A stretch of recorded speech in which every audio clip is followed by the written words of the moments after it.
Mawala na lahat ng asset mo, pero ang pinaka-importanting asset na hindi dapat mawala, faith. Because it is impossible to please God kapag wala kang faith. So mawala na ang lahat, wag lang yung pananampalataya mo sa Panginoon. Anong sabi ng James 1:2? Are still with me? James 1 verse 2, consider it pure joy, my brothers and sisters, whenever you face trials of many kinds. Paki-highlight yung whenever.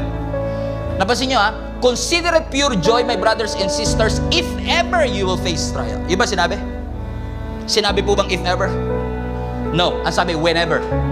So yung pagkakaroon ng problema, hindi siya a question of dadaan ka ba o hindi. You will encounter. And whenever you say that, ano sabi ng scripture? Amen? You face that trial, consider it pure joy. Sino sa inyo masayang-masaya kayo kapag, uy, kumukunti yung pera ko sa bangko, nakakatuwa?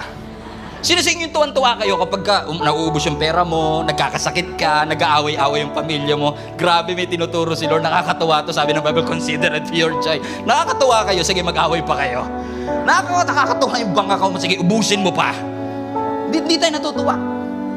Pero kaya mo lang siya na i-consider na pure joy kung alam mo na may purpose ang Panginoon. And in fact, some of you, pumunta kayo sa church at ine-expect ninyo na ang ipipreach ni Pastor Stephen, tatapusin ng Lord ang mga pagsubok na iyong buhay. Guess what? Hindi ko ipipreach ever na tatapusin ng Lord ang mga pagsubok na iyong buhay. Kasi may mga pagsubok na hindi niya tinatapos. Gusto niya pagdaanan mo. Gusto niya pagtagumpayan mo. I'm here to remind all of you that God commanded us to endure and not to escape the problems and trials that we are facing right now.